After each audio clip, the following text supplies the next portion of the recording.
Hello दोस्तों, नमस्ते, प्रणाम। मैं सिंगर संदीप सम्राट आप सभी के बीच में एक कजरी गीत लेके आया हूँ, जिसको हमारे बड़े भैया गुलाब पाल निडर जी ने लिखा है और इसका बहुत ही बेहतरीन संगीत दे रहे हैं बड़े भैया रामचंद्र प्रजापति जी और पूरी टीम। आइए सुनते हैं कैसा है।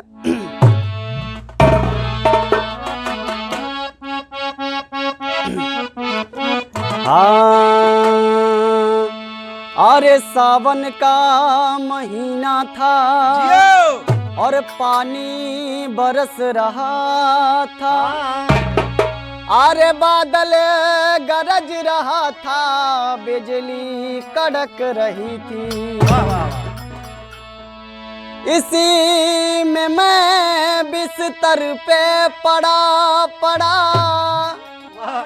एक कजरी लिख रहा था। कैसे भैया? कौन सी कजरी भैया? सावन उमड़ी के बरसे बदरवा, सावन उमड़ी के बरसे बदरवा, सखिया चरवा भीजे ना। सावन उमड़ी के बरसे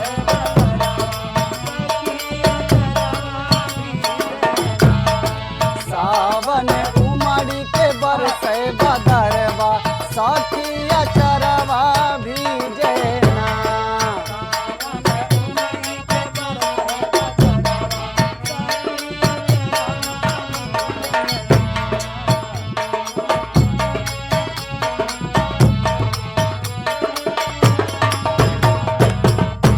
यह गाना में एक नायिका खेत में गई हुई है और पानी बरसे लागत है, वही भाव का दर्शावा का है। कैसे भैया? कैसे गया है? कैसे? कारे कारे घेरे बदरवा, कारे कारे घेरे बदरवा, कारे कारे घेरे बदरवा, कारे कारे घेरे बदरवा, पनिया को बरसा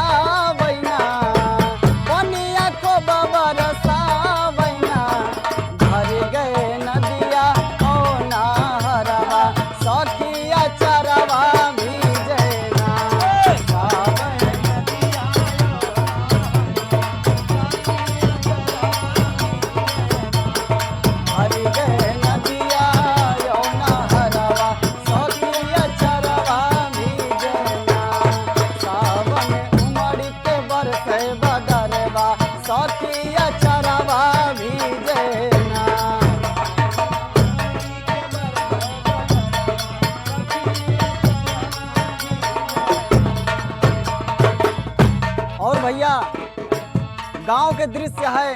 खेते में धान लगावा जाता। कैसे? खेतावा में रोपत रहनी धनवा, खेतावा में रोपत रहनी धनवा, खेतावा में रोपत रहनी धनवा, खेतावा में रोपत रहनी धनवा।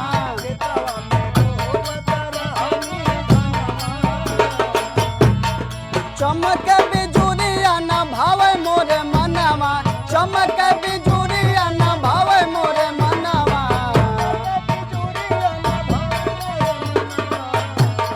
बही जला अखिया के काजरवा, बही जला अखिया के काजरवा, सखिया चरवा भीजे।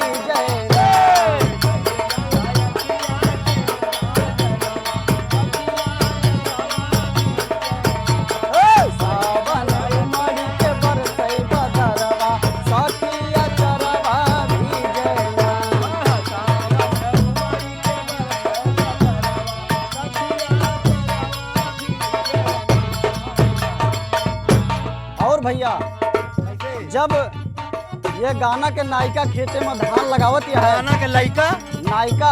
अच्छा लड़का। हाँ भैया, लड़का नहीं, लड़का तो घरे में रोता है। अच्छा। जब नायिका खेते में धान लगावत है हाँ। तो के लड़का घरे में रोता है। कैसे?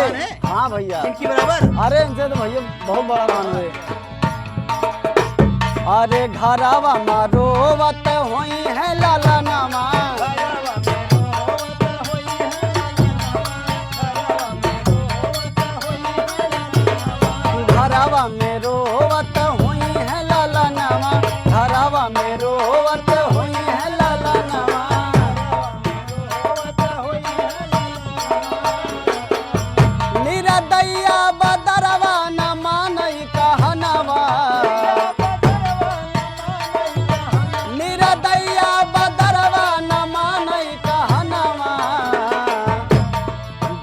जब पछुआ तो लागई जड़वा, बाह जब पछुआ तो लागई जड़वा, सखिया चरवा भेजला।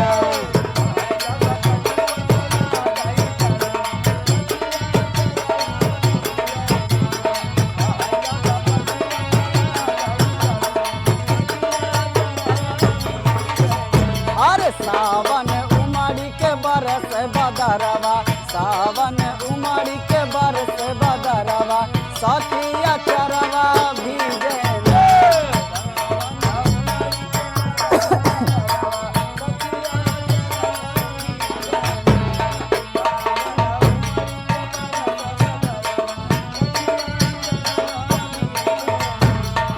और भैया